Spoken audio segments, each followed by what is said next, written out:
Hello everyone, स्वागत है आप सभी का एग्जाम गुरु यूट्यूब चैनल में।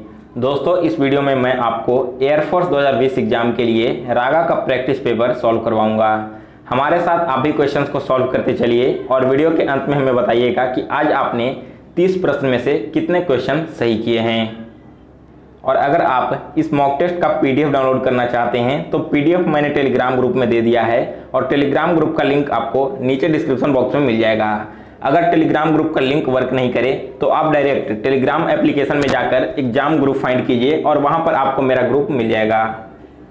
और दोस्तों, एयरफोर्स 2020 एग्जाम के लिए वाई ग्रुप का 5 मॉक टेस्ट तैयार किया गया है। इस मॉक टेस्ट में दिए गए सारे प्रश्न एग्जाम के पैटर्न के अकॉर्डिंग हैं और बिल्कुल ऐसे ही प्रश्न आपसे परीक्षा में भी पूछे जाएंगे।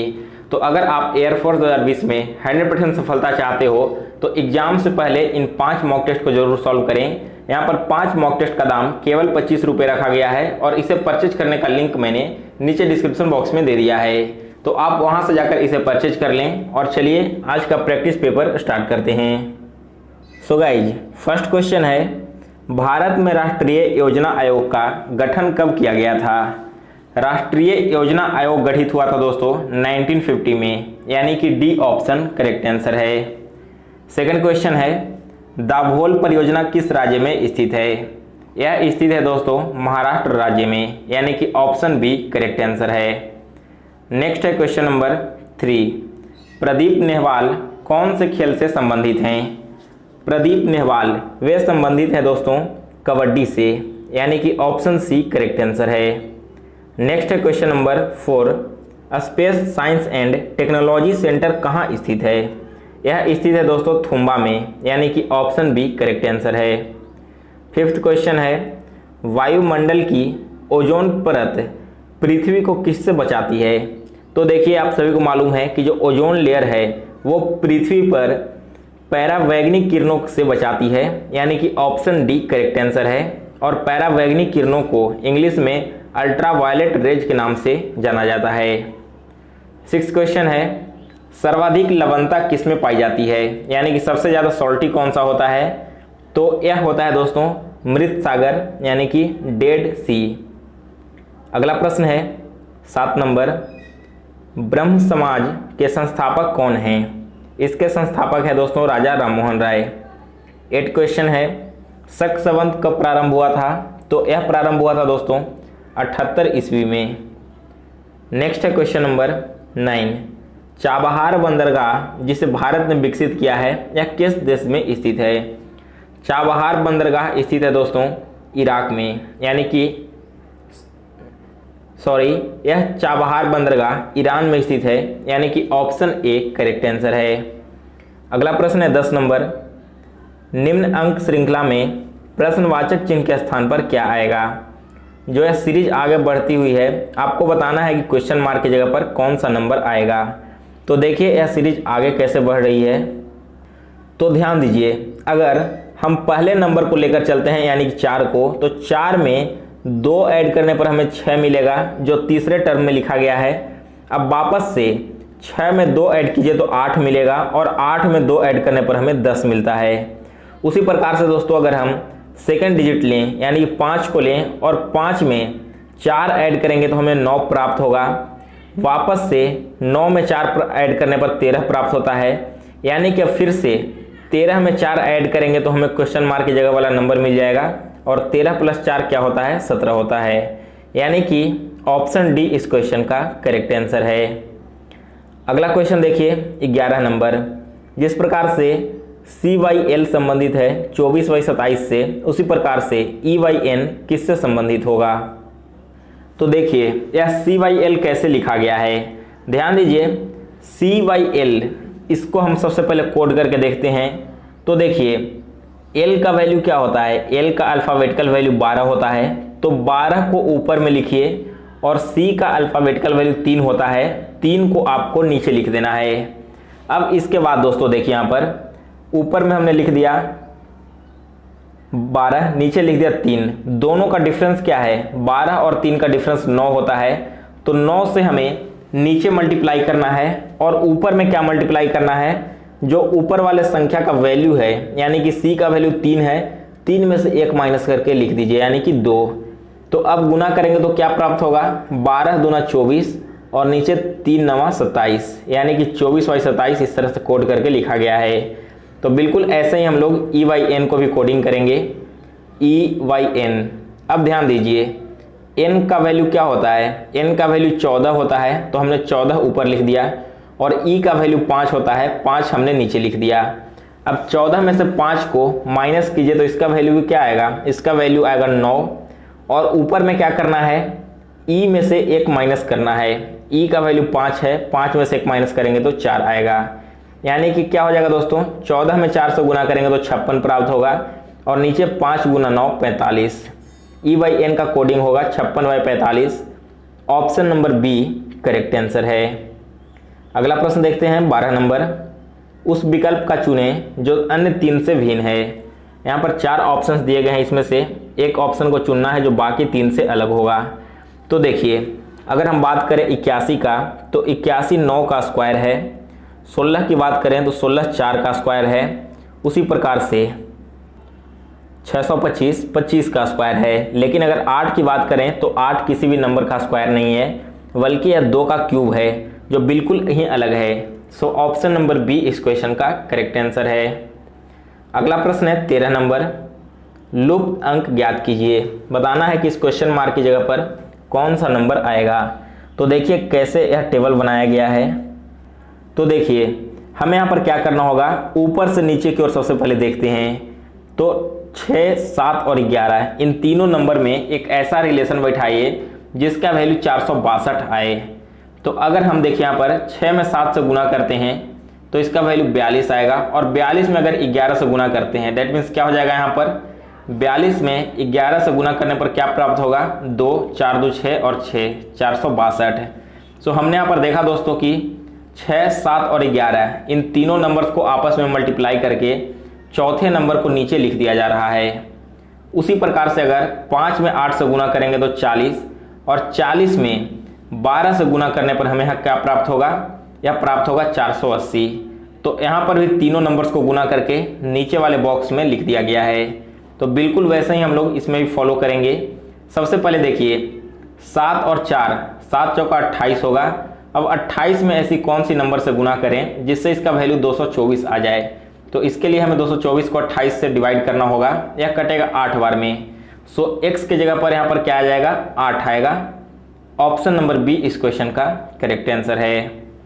अगला प्रश्न है 14 नंबर, यदि c का वैल्यू 3 है और कैट का वैल्यू 24 है तो फॉल्ट का वैल्यू क्या होगा। देखिए c का वैल्यू 3 कैसे लिखा गया है, c का अल्फ़ाबेटिकल वैल्यू 3 होता है, तो यहाँ पर हमने 3 लिख दिया। उसी प्रकार से अगर कैट की बात करें तो कैट में c का वैल्यू 3 है, a का वैल्यू 1 है और t का वैल्यू 20 है। तीनों को ऐड कीजिए तो 20 3 23 और 1 24, तीनों को ऐड करके यहाँ पर इसका अल्फ़ाबेटिकल वैल्यू लिख दिया गया है 24। तो उसी प्रकार से हमें फॉल्ट को भी ऐड करना होगा। फॉल्ट में सबसे पहले क्या क्या लेटर है वो लिख लेते हैं, FAULT। अब देखिए f का वैल्यू 6, a का वैल्यू 1, u का वैल्यू 21, l का वैल्यू 12 और t का वैल्यू 20 होता है। अब इन सारे नंबर्स को ऐड कीजिए तो इसका वैल्यू यहाँ पर 60 आएगा, यानी कि ऑप्शन ए इस क्वेश्चन का करेक्ट आंसर है। अगला प्रश्न है 15 नंबर, यदि किसी कूट भाषा में इस वर्ड को इस तरह से लिखा जाता है तो उसी कूट भाषा में नेविगेट को कैसे लिखेंगे। तो सबसे पहले देखेंगे कि यहाँ पर पुट्रीफाई को किस प्रकार से कोड किया गया है। तो ध्यान दीजिए यहाँ पर क्या है, PUTREFY,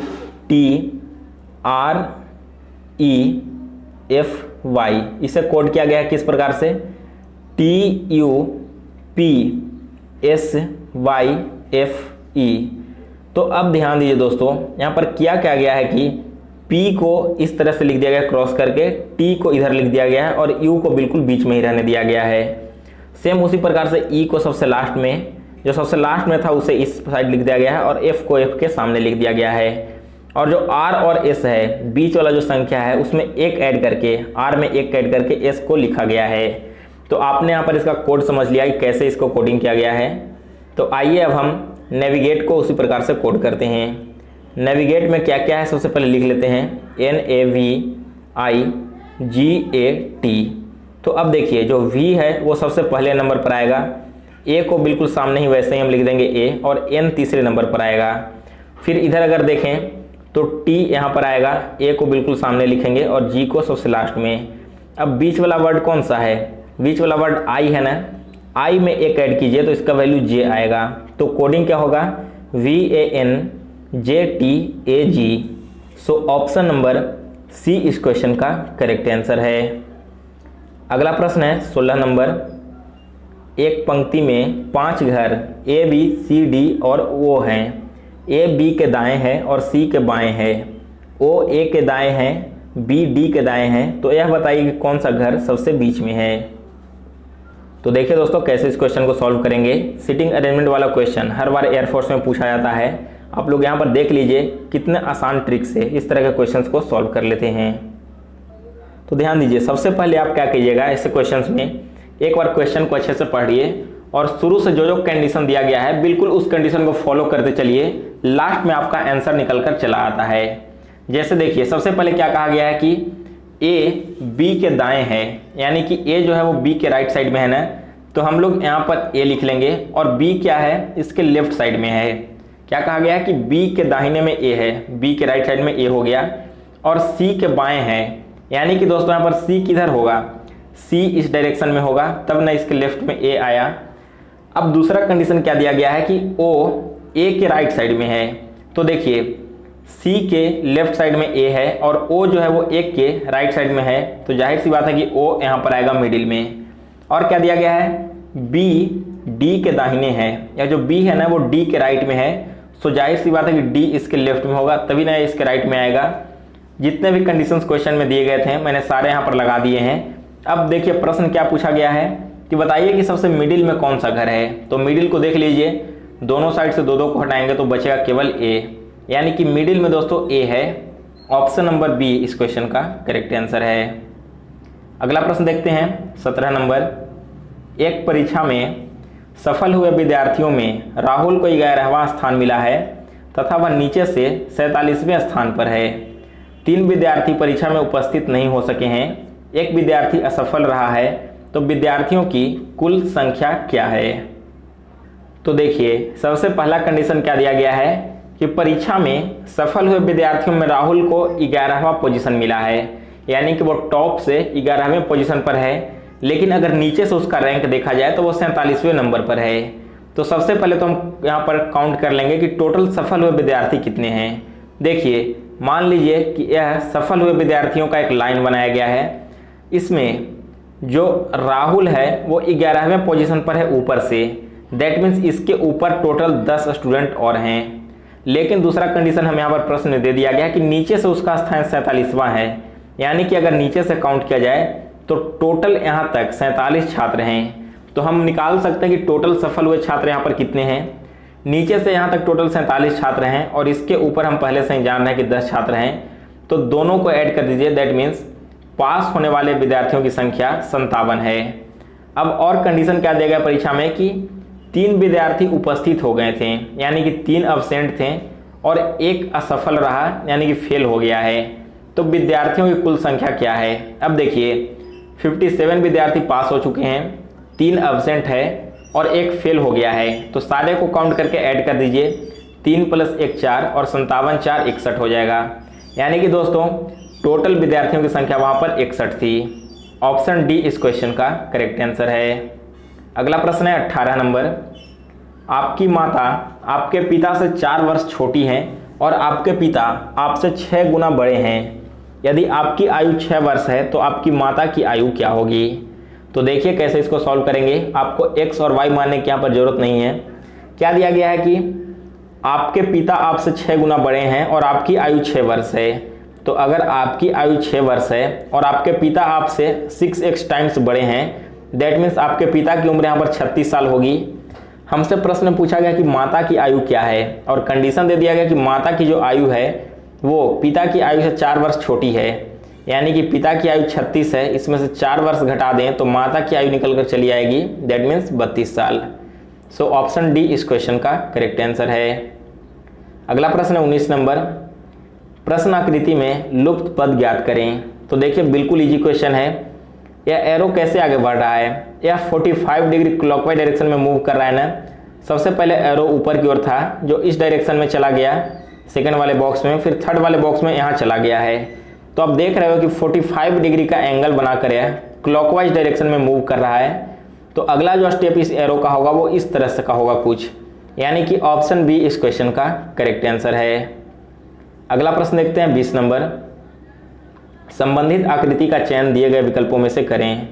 देखिए पहला फिगर जिस प्रकार से दूसरे फिगर से संबंधित है, उसी प्रकार से तीसरा फिगर कौन से चौथे फिगर से संबंधित होगा। तो पहले और दूसरे फिगर के बीच में क्या संबंध है, ध्यान दीजिएगा। यहाँ पर ट्रायंगल है और ट्रायंगल के अंदर में एक छोटा सा सर्कल बना हुआ है। वही अगले फिगर में क्या हो रहा है कि अंदर में जो सर्कल था वो बड़ा हो जा रहा है और जो ट्रायंगल था वो छोटा होकर इसके अंदर चला गया। दैट मीन्स अगर इन दोनों के बीच का हम रिलेशन निकालें तो अंदर में जो ओवल बना हुआ है वो ओवल बड़ा हो जाएगा और बाहर जो स्क्वायर था वो स्क्वायर इसके अंदर में छोटा होकर कुछ इस प्रकार का फिगर बनाएगा। सो ऑप्शन ए इस क्वेश्चन का करेक्ट आंसर है। अगला प्रश्न है 21 नंबर। निम्न में से विजातीय आकृति का चयन करें, यानी कि चारों में से कौन सी एक फिगर अलग है उसे बताना है। तो ध्यान दीजिए यहाँ पर दोस्तों फिगर ए, बी और सी की अगर बात करें तो तीनों फिगर स्ट्रेट लाइन से बना हुआ है, जबकि जो डी फिगर है ना उसमें 3 बाउंड्री तो स्ट्रेट लाइन है लेकिन एक कुछ इस तरह से कर्व जैसा बना हुआ है जो बाकियों से अलग है, यानी कि ऑप्शन डी इस क्वेश्चन का करेक्ट आंसर है। अगला क्वेश्चन है 22 नंबर। देखिए सिंप्लीफिकेशन का क्वेश्चन है। 650 का 1.1/23 के 92% का 1/6 अगर 85 है तो x का वैल्यू यहाँ पर क्या होगा। तो देखिए इसको सॉल्व करते हैं। अब सबसे पहले देखिए यहाँ पर क्या लिखा गया है, 650 गुना 23.1/23 को हम कैसे लिखेंगे। यहाँ पर 1.1/23 को हम लिख सकते हैं 24/23। इसके बाद क्या है 92%, यानी कि 92/100 और फिर है दोस्तों यहाँ पर 1/6। तो इसे अब सॉल्व करते हैं। देखिए काटेंगे इसे सबसे पहले हम किससे, 24/23 है ना, 23 से 92 कटेगा 4 बार में और 4 से 100 कटेगा 25 बार में। अब इसके बाद देखिए 6 से 24 कट गया 4 बार में और 25 से 650 कटेगा 26 बार में। तो हमारे पास क्या बचा, हमारे पास केवल बचा 26 गुना 4 और 26 गुना 4 क्या होता है, इसका वैल्यू 104 होता है। यानी कि दोस्तों 104 इस पूरे इक्वेशन का वैल्यू 104 आ गया। 104 इक्वल टू क्या हो जाएगा 85 plus x। That means x बराबर क्या होगा 104 माइनस 85 और 104 में से 85 को घटाओगे तो इसका वैल्यू 19 आएगा। सो ऑप्शन सी इस क्वेश्चन का करेक्ट आंसर है। दोस्तों आप लोगों को बता दूं कि पिछले दिन मैंने सिंप्लीफिकेशन का एक वीडियो अपलोड किया था जो कि काफ़ी इंपॉर्टेंट है। ये वीडियो दोस्तों मैंने कल अपलोड किया था और इस टॉपिक से एयरफोर्स में हर साल प्रश्न पूछे जाते हैं। तो जिन लोगों ने अभी तक इस वीडियो को नहीं देखा है, आपको चैनल के प्लेलिस्ट में वीडियो मिल जाएगा, वहां से जाकर आप इस वीडियो को देखने के बाद एक बार देख लें। अब चलिए आगे बढ़ते हैं हम अगले क्वेश्चन की ओर। तो देखिए अगला क्वेश्चन है 23 नंबर, बिल्कुल इजी क्वेश्चन है। √2 प्लस √3 प्लस √2 माइनस √3 का मान क्या होगा। तो एक √3 से √3 कट जाएगा क्योंकि दोनों का साइन अलग है। तो हमारे पास क्या बचा √2 प्लस √2 बचा, यह हो जाएगा 2√2, यानी कि ऑप्शन सी इस क्वेश्चन का करेक्ट आंसर है। अगला प्रश्न है 57.12% निम्न में से किसके बराबर है। तो देखिए इसे कैसे लिखेंगे, 57/12 पॉइंट को हमने हटा दिया है, परसेंट है तो नीचे 100 होगा और पॉइंट हटाया था, पॉइंट के बाद में 2 संख्या थी तो 2 शून्य और नीचे लगाएंगे। अब इसे काटिए, अगर हम 57/12 को कौन से नंबर से काटेंगे, इसे काटेंगे यहाँ पर 16 से, तो यह कटेगा दोस्तों 357 बार में, और अगर इस संख्या को हम 16 से काटेंगे तो यह कटेगा 625 बार में। दैट मीन्स इसका वैल्यू आएगा 357/625। ऑप्शन सी इस क्वेश्चन का करेक्ट आंसर है। अगला प्रश्न है 25 नंबर, 1000 रुपये का 5% वार्षिक दर से 5 वर्ष का साधारण ब्याज क्या होगा। बहुत इजी क्वेश्चन है यह। साधारण ब्याज का फॉर्मूला क्या होता है, principal into rate into time divided by 100। तो आइए जल्दी से सॉल्व कर लेते हैं, इसमें ज़्यादा टाइम स्पेंड करने की ज़रूरत है नहीं। 1000 गुना 5 गुना 5 और डिवाइड करेंगे 100 से, तो 2 शून्य से 2 शून्य कट गया, ऊपर में बचा 5 गुना 5 25 और 25 गुना 10 हो जाएगा 250। यानी कि दोस्तों यहाँ पर ब्याज हो गया 250 रुपये। ऑप्शन बी करेक्ट आंसर है। अगला प्रश्न है 26 नंबर। 5 क्रमागत संख्याओं का औसत 36 है, तो सबसे बड़ी संख्या कौन सी होगी? तो देखिए इस क्वेश्चन को आप 2 तरीकों से सॉल्व कर सकते हैं। पहला तरीका तो है दोस्तों कि 5 क्रमागत संख्याओं का औसत 36 दिया गया है, तो 5 में 36 से गुना कीजिए, यह क्या हो जाएगा 180। अब आप देखिए 4 ऑप्शंस दिए गए हैं ना, चारों में से कोई एक ऑप्शन को पिक कीजिए और उसके पीछे का 4 और संख्या को लेकर ऐड करके देखिए कि 180 वैल्यू आ रहा है या फिर नहीं आ रहा है। तो अगर आप एग्जाम में इस मेथड से इस क्वेश्चन को सॉल्व करोगे तो काफ़ी समय लग जाएगा। इसका दूसरा तरीका क्या है, तो ध्यान दीजिए, जब भी इस तरह के क्रमागत संख्या दी हुई रहे और इसका औसत दे दिया जाए और आपसे सबसे बड़ी संख्या पूछी जाए ना, तब कैसे सॉल्व करना है उसे देखिए। टोटल संख्या का औसत क्या दिया गया है, औसत है 36 और आपसे क्या दिया गया 5 क्रमागत संख्या ना, तो इसमें से एक माइनस करके ऐड कर दीजिए। दैट मीन्स 36 + 4 40 होगा और जो संख्या आएगी वही आपका आंसर होगा। बिल्कुल ईजी है। लगातार जितने क्रमागत संख्या दी हुई रहे उसमें से एक माइनस करके इसके एवरेज से ऐड कर देना है। सो ऑप्शन डी इस क्वेश्चन का करेक्ट आंसर होगा। अगला प्रश्न है 27 नंबर। वह छोटी से छोटी संख्या ज्ञात करें जिसमें 6, 8, 9, 12 तथा 24 से भाग देने पर प्रत्येक दशा में 2 शेष बचते हैं। तो देखिए छोटी से छोटी संख्या में ज्ञात करनी है ना, तो अगर आपसे छोटी संख्या कही जाए तो आपको एलसीएम निकालना होता है और बड़ी संख्या कहने पर एचसीएफ निकालना होता है। तो छोटी संख्या पूछी गई है, दैट मीन्स 6, 8, 9, 12 और 24 का हमें एलसीएम निकालना होगा। तो जब आप इसका एलसीएम निकालोगे तो यह आएगा 72 और प्रत्येक दशा में शेष कितना बच रहा है, शेष बच रहा है 2 न, तो 2 जो बच रहा है उसे ऐड कर दीजिए, दैट मीन्स 74 हो जाएगा। यही इस क्वेश्चन का करेक्ट आंसर है, यानी कि ऑप्शन ए करेक्ट आंसर होगा। अगला प्रश्न है 28 नंबर। यदि A/B 4/5 है, B/C 2/3 है, तो A/B/C का वैल्यू क्या होगा? तो देखिए क्या करेंगे दोस्तों, A/B का वैल्यू क्या दिया गया है, A/B का वैल्यू है 4/5 और B/C का वैल्यू दे दिया है 2/3। तो यहाँ पर देखिए 2 रेशियो तो हमारा पहले से ही क्लियर है कि A का वैल्यू 4 है और C का वैल्यू 3 है, लेकिन कन्फ्यूजन क्या हो जाता है कि एक जगह B का वैल्यू 5 दे दिया गया है और दूसरी जगह B का वैल्यू 2 दिया गया है। तो हमें क्या करना होगा कि B का जो दोनों वैल्यू है ना, इसे इक्वल करना है। तो इक्वल करने के लिए हम क्या करेंगे, 5 में 2 से गुना करेंगे और 2 में 5 से गुना करेंगे, तब दोनों का वैल्यू इक्वल हो जाएगा। 5 दूना 10 हो जाएगा और इधर भी 2 गुना 5 10 हो जाएगा, तो इस तरह से इक्वल हो जाएगा। लेकिन ध्यान दीजिए दोस्तों, जिस संख्या से हम 5 में गुना करेंगे ना, उसी संख्या से हमें 4 में भी गुना करना होगा और इधर जिस संख्या में 5 से गुना करेंगे उसी संख्या में हमें यहाँ पर 3 में भी गुना करना होगा। दैट मीन्स क्या होगा, 4 गुना 2 8 और 5 गुना 2 10 हो जाएगा। फिर क्या हो जाएगा, इधर 2 गुना 5 10 और इधर हो जाएगा 3 गुना 5 15। तो अब देखिए A का वैल्यू 8 है, C का वैल्यू 15 है और B का वैल्यू यहाँ पर इक्वल हो गया 10, यानी कि A/B/C का वैल्यू हो जाएगा 8/10/15। तो इस तरीके से आप बिल्कुल ही आसानी से इस क्वेश्चन को सॉल्व कर सकते हो। ऑप्शन सी इस क्वेश्चन का करेक्ट आंसर है। अगला प्रश्न देख लेते हैं 29 नंबर। 16 वस्तुएं बेचने पर 4 वस्तुओं के विक्रय मूल्य के बराबर लाभ होता है, तो प्रतिशत लाभ क्या है? देखिए कितने वस्तु के विक्रय मूल्य के बराबर लाभ हो रहा है, 4 वस्तु के विक्रय मूल्य के बराबर ना, तो 4 को हमें ऊपर लिख लेना है और डिवाइड क्या करना है, जितने वस्तु बेच रहे हैं उसमें से, यानी कि 16 - 4 करेंगे तो इसका वैल्यू 12 आएगा और प्रतिशत निकालना है तो 100 से गुना कर दीजिए।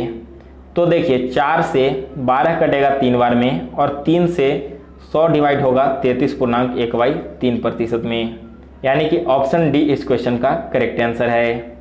और देखिए लास्ट क्वेश्चन है 30 नंबर। एक नल किसी टंकी को 16 मिनट में भर सकता है, लेकिन उसकी तली में छेद होने के कारण उसे भरने में 4 मिनट अधिक लगते हैं। यदि टंकी पूरी तरह से भरी हो तो छेद के द्वारा कितने समय में वह टंकी खाली हो जाएगी? तो देखिए क्या करेंगे, टंकी को भरने में कितना समय लगता है, 16 मिनट लगता है। इसमें हम गुना क्या करेंगे, छेद होने के बाद 4 मिनट और अधिक लग रहा है ना, यानी कि अब जो समय लगेगा वो 20 मिनट लग रहा है। दोनों को मल्टीप्लाई करेंगे और डिवाइड क्या कर देंगे, डिवाइड कर देंगे ज़्यादा समय लगने वाले में से कम में, यानी कि 20 - 16 को हम यहाँ पर करेंगे तो 4 हो जाएगा। अब काटिए, 4 से 20 कटेगा 5 बार में, और 16 गुना 5 क्या होगा, यह हो जाएगा 80। दैट मीन्स वह टंकी कितने मिनट में खाली होगा, 80 मिनट में खाली हो जाएगा। ऑप्शन ए करेक्ट आंसर है। सो गाइज, आज का प्रैक्टिस पेपर समाप्त हुआ। तो अगर आपको वीडियो पसंद आया हो तो लाइक कीजिए, शेयर कीजिए, और अगर आप इस चैनल पर नए हो तो इस चैनल को सब्सक्राइब करके बेल नोटिफिकेशन को ऑन कर लें।